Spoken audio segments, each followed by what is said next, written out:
视频发出以后啊，引起了很多人的关注。现场的情况比较复杂啊，有人往下扔救生圈，好像也没有用。一般的船只呢也无法靠近了，因为周边都是树枝。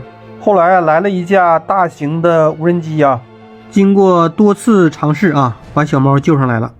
看到没？就是这小伙子救的啊，现在猫被他领走了。在这里守候了很长时间，非常关注这个小猫的后续的进展啊！现在告诉大家已经得救了。